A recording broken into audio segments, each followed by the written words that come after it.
You know, probably one of the most terrifying things I've watched at all this year wasn't even classified in the horror genre, necessarily. Whenever you think of scary, you think of movies like Scream, you think of games like Five Nights at Freddy's, you think of books like It, which is also a banger movie, parts 1 and 2, highly recommend. But for me, those things kind of don't really scare me, because it's intended to be like, ooh, spooky, ooh, but for me, the most terrifying thing that I've seen all year was Oshi no Ko. If you haven't seen Oshi no Ko, let me give you the basic rundown. So what happens in Oshi no Ko is that there's this idol named Ai, and she is giving birth to twins. However, the doctor that's a major super fan that was going to deliver them dies, and he gets reincarnated as one of the twins, the male one, and his name is Aqua. And he has a sister named Ruby, and they kind of, just live their life, kind of grow up. Aqua does a little bit of acting. Ruby does a little bit of dancing to try to be an idol, because that's what she wants to be. And Ai is becoming more and more of a popular idol in the world. She was 16 whenever she had them, and now she's 18, and she's about to perform this huge and oh shit! She just got murdered, straight up shanked. That's kind of ridiculous. And it is traumatic.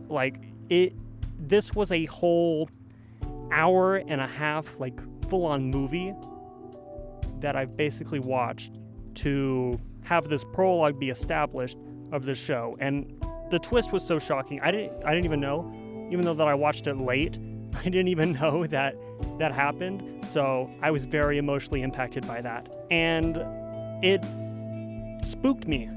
More so because I want to be in an entertainment industry. As you can see, I'm recording out at night. I wanted to give a little bit of spooky atmosphere so I could showcase my feelings with it. But, if I wanted to keep becoming more professional and tour, that could happen to me. Or even if I become a YouTuber, I've heard horror stories at conventions. And that's just the first episode. However, the rest of the show is a bit more lighthearted. So with episode 2, it starts out being 10 years later. Aqua and Ruby are going to high school. They're at this performing arts college, meeting people. And Aqua realizes that he could get connections to find out the case of who murdered his mother. And Ruby can get more connections to try to become an idol at this school. And they meet so many people throughout the show. It's great. They meet YouTubers and actors and actresses, and it's very intriguing. However, one episode still sticks in my head. I believe it is episode 6 or 7. It is the episode that has to deal with a Twitter reaction. And I can't remember the character's name off the top of my head. Here's the name on the screen. I'm a bad reviewer. And she does something in the show to try to get a little bit more publicity, because otherwise she'd be kicked out of her agency. And the Twitter mob did not like that at all, and they started harassing her, and she almost got to the point of suicide. And I've been in a similar situation like that, not on a much grander scale like that, but I can understand, because I've gotten, even at my small size, before I even started doing this YouTube channel, I've gotten a few death threats, a few doxing threats, a few swatting threats, and oh boy, it's hard really dealing with that stuff. And that episode for sure hit home for me, and I was like, damn, that really connects with me. Thinking about that episode still gives me goosebumps. It is woo it is a bit emotional for people that aren't that faint of heart, but it's great though. It's a great watch. The show's not all bummers, though, with all spooky entertainment industries. The B plot of the show with Ruby is her trying to become the best idol ever, to follow in Ai's footsteps. And it's so wholesome and sweet. She's just like, I'm going to do this. I'm gonna be the best idol. I can do it, even no matter what. I'm going to recruit people. I'm going to recruit Kana, one of the children's entertainment industry people.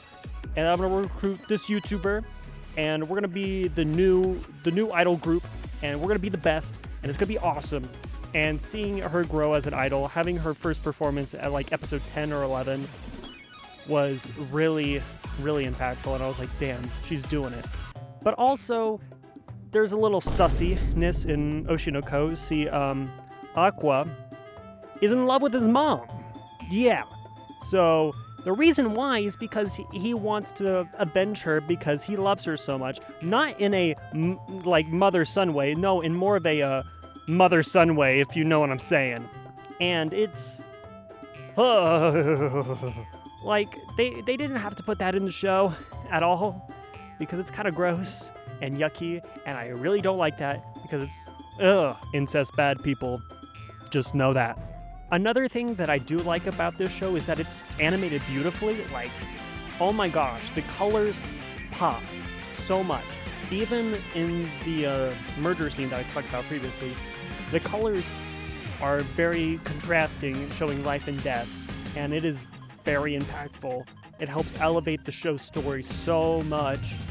And the twinkles in the eyes for the main characters, like one of them being in each eye, just that art direction is so nice to see. And also, are we gonna talk about the theme song, Idol?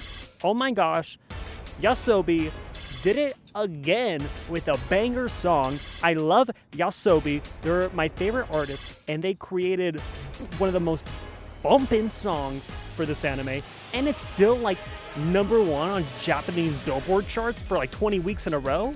Like this show came out like in the beginning of the summer season, and I'm getting towards the beginning of the fall season, and I'm like, whoa, this is awesome.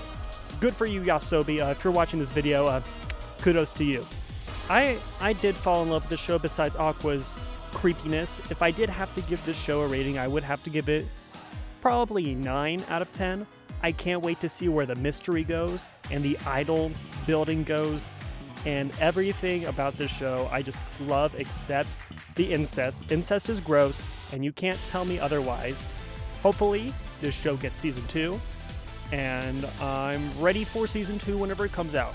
And that's where I'm going to end today's video. Hopefully you did like High-End After Dark Outside Special. And yeah, it's been fun making more videos. Thank you for watching this video. If you want to see my latest video, which was about Komi Can Communicate, click right here on the screen. You'll be directed right to it. Or if you want to see just whenever I'm ready to upload next, the subscribe button. I worded it wrong, but it's still right here. And yeah, bye!